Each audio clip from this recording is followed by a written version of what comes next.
Welcome back. Week 9, La Familia Mista Fantasy Football Breakdown. It's your boy, the commish, breaking down all the action from this past week. And let's get it started, obviously, with the bad man going down again. The bad man cometh and the bad man go. All that shit Keenan was talking about my side of the bracket. Ooh, caught a whooping coming through New York side. Paul put the whooping on him, 107-85, and that bad man had a bad time in New York. You better stay your ass on the other side of that bridge, brother. Paul was led by Mari Cooper with 22, Josh Jacobs with 22, and Austin Ekeler with 20. His team really stepped up. Even though Lamar didn't have a great game, his team came through. Hopefully he has a terrible week next week. More on that later. Keenan was led by Cole Kmet, his tight end. Everybody else on his team stunk. Go back to your safe place. Back in Jersey, go play against your peoples. Maybe you'll be great again. Stop bringing that to us. Stop. Moving on to the next matchup, Megatron J versus the God Amon Men. 108-94 for Jared with the big win. Watch out for Jared. He's now 4-5 and trying to get into those playoffs. He was led by Tush Push Hurts with 26 points. Cleveland's defense got him 23 and Jay Fergalicious got him 18. Dom was led by Rashid White with 26 points. And his big pickup of the week, James, where you at? Your boy Taysom Hill put 18 on him. Dom's bench had 0 points. Crazy. But guess what? Everybody on his bench outplayed his defense, the G-Man, who went -1. Ouch. Moving on to the next matchup, and this one was a stinker. Homies with the extra chromies versus Cooking and Mixing. Homies came through with a 90-76 win. Low score. Graham is the big dog in the league right now with an 8-1 record. And man, he couldn't have played anybody better in the league than James that week to try and get a win with 90 points. He was led by that young Hoku with 19 points. Everybody else was average. James got 28 points from Dak Prescott. Oh, but he was on his bench. Ouch. He did play a quarterback this week. That was Deshaun Watson with 19 points. He got 17 from the Gus Bus. But he had 2 players on his team put up 0 points. Tyler Higbee and Thomas. Crazy. Can't win games like that. Moving on to the next matchup, which again was a stink fest between I'm a Worker versus Buckle Up Buttercup. And I'm a Worker came through with the big win, 89-79. Another stinky score, but Matt with the win. Matt was led by, of course, Stephon Diggs with 19 points, and Johnny Taylor threw in 16, taking on that role as a starting running back and running away with it. That's about it for Zach Moss. See ya. Joey was led by Josh Allen with 25 and Las Vegas' D with 18 points. But after that, the only other player on his team over 9 points was Matt D, the kicker.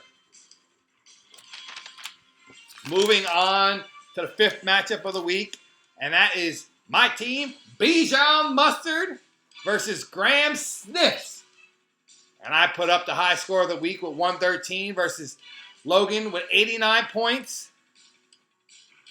The only player this week that Logan talked shit about to me on the phone was who? Ramondre Stevens, who put up 21 points.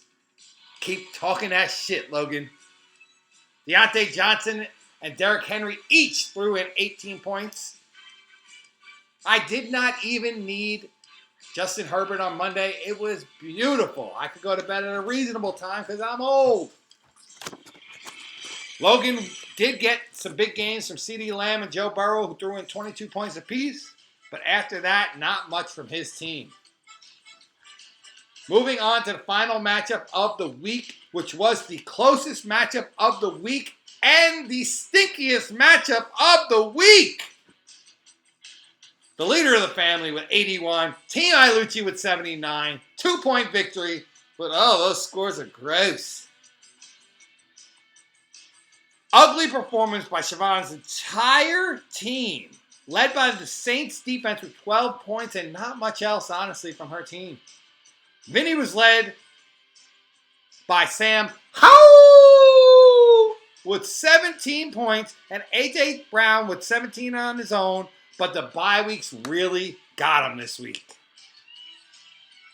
That's it for the matchups. Moving on to a little update here. The update is that the trade deadline is November 29th, so get your trades in by then. Speaking of trades, we had a monster trade go through this week. Siobhan and Joey traded with each other. Travis Kelce going to Siobhan's team and Alvin Kamara going to Joey's team. That seems like an interesting trade. We will see who comes out on top of that one later in the season.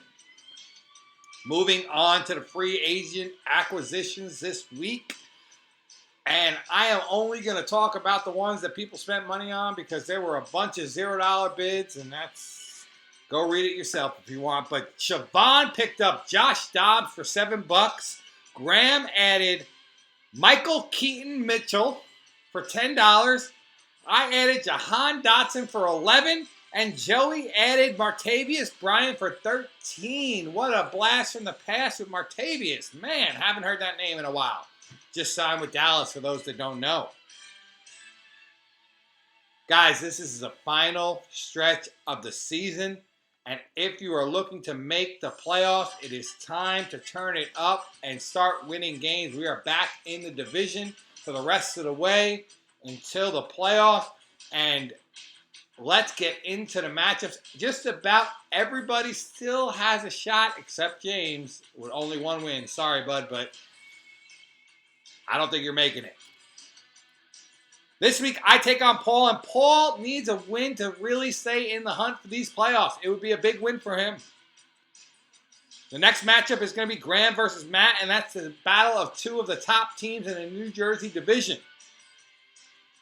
Dom takes on James, and James can play the spoiler. If James beats Dom, that will probably be it for him as well. And the both of them can go to the loser's bracket. Siobhan takes on Keenan this week. Badman! Badman! Kill me, Badman! Joey and Vinny take on each other with 2 6-3 teams, the two of the top teams in the New York division taking on one another, and that should be a good matchup. And then finally, Jared versus Logan with two teams with 3 and 4 wins respectively. They need to get some wins. If they want to get into the playoffs, they are 2 and 3 games out of the playoff picture right now. This game is a big one for each of them to try and get a win and try and get into those playoffs. Good luck to everybody this week, except Paul, obviously. Later.